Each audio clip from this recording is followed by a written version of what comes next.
Dezbaterile publice ale concurenților electorali care vor participa la alegerile parlamentare din 30 noiembrie au avut loc duminică pe 16 noiembrie la Cahul.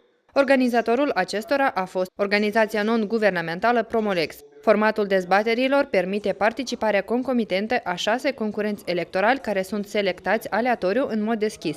La dezbaterile din Cahul au participat reprezentanții PLDM, Uniunii Centriste din Moldova și reprezentantul candidatului independent Oleg Brega. Carolina Bondarciuc, reprezentanta Promolex, răspunzătoare pentru organizarea dezbaterilor din Cahul, a menționat că se vor mai organiza dezbateri în alte 10 localități ale Moldovei. Aceste dezbateri au loc în cadrul programului Consolidarea alegerilor transparente în Republica Moldova, după cum am spus, organizate de Asociația Promolex cu sprijinul financiar al Agenției Statelor Unite pentru Dezvoltare Internațională USAID.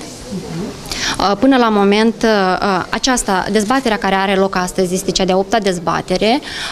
Până la moment, dezbaterea au fost organizate în orașele Soroca, Orhei, Ungheni, Coșnița, Hâncești, Bălți și Comrat, iar săptămâna viitoare vor avea loc următoarele două, la Strășeni și Fălești. Dezbaterile publice din Cahul sunt sub numărul 8. Valeriu Saigun, locuitorul acestui oraș, va vota pentru prima dată. El a venit la dezbateri pentru a afla mai multe detalii despre platformele candidaților. Anul acesta voi vota pentru prima dată.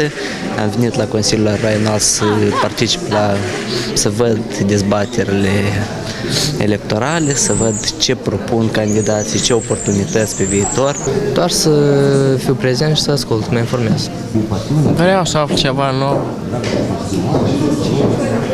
și dacă să am vreo întrebare, să întreb. Am venit la dezbateri, vreau să ascult, să văd ce propun. Vreau întrebări, dacă va apărea pe parcurs, să dau, dacă nu, doar să ascult, și am venit aici să mă informez. Что намерены они делать, когда дойдут до власти, когда дойдут до своей цели? Какие истинные намерения их? Candidatul în Parlament din partea Uniunii Centriste, Dan Petrache, a menționat că a acceptat invitația Promolex de a participa la dezbateri cu mare interes.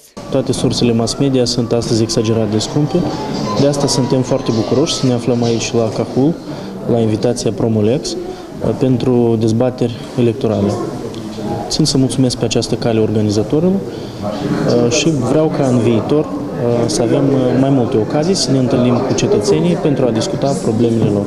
Valeriu Streleț, candidatul în Parlament din partea PLDM, a menționat că a venit la dezbateri pentru a comunica personal cu alegătorii, fapt ce va permite o prezentare mai amplă a programului partidului pe care îl reprezintă, dar și de a afla mai multe despre problemele alegătorilor. Aceste dezbateri publice, ele sunt binevenite prin faptul că orice posibilitate de a comunica direct cu cetățenii, de a avea o emisie live care să nu fie trucată ulterior, trebuie utilizată în campanie. Din motive că noi, din păcate, nu prea avem astăzi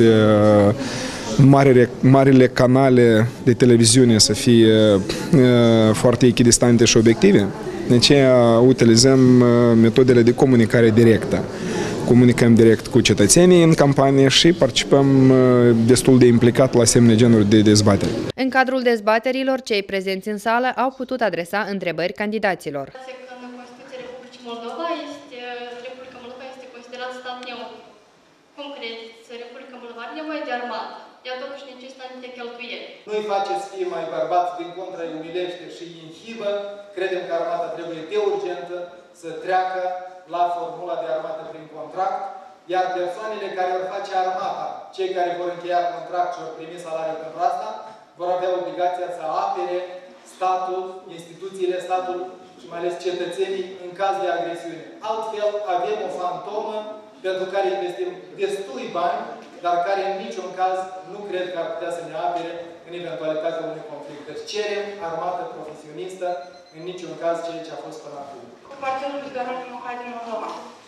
Dumneavoastră cum explicați gândul despre un în viitor european, în timp ce ați concesionat și vândut Banca de Economie și Aeroportul Rusiei? Legat de starea financiară a Băncii de Economie, problemele s-au început încă în 2008, atunci când în cărcă acestei instituții au fost puse obligațiunile financiare ale Băncii Falimentare Invest Privatbank. Ulterior a fost un management defectuos până în vara anului 2012. 2012, iar în iarna anului 2013, situația a început să se redreseze. Republica Moldova fiind o țară agrară și majoritatea alegătorilor sunt de saci comuni. Întrebarea și vreau să atrag atenție că în perioada aceasta Alianța a acordat o atenție oarecare producătorilor agricoli. De exemplu, eu știu că s-au fost alocate în jur la 500 de milioane de lei pentru subvenții, ci un ajutor foarte mare pentru producătorii agricoli în dezvoltarea în saci comuni. Dar întrebarea mea constă în faptul, cum gândiți dumneavoastră ca pe viitor să susțineți producătorii agricoli, că dumneavoastră știți că la momentul de față sectorul acesta necesită niște investiții foarte mari pentru ca să corespundă cerințelor și să fim Europa să fie în Republica Moldova, noi să ne ducem să vedem cum lucrează producătorii agricoli din peste hotare. Mulțumim foarte mult! Dezbaterile din Cahul au fost constructive. Atitudinea corectă a concurenților unii față de ceilalți le-a permis acestora să-și prezinte mai bine platformele electorale, iar într-un final, alegătorii au primit răspunsuri la întrebările care i-au interesat.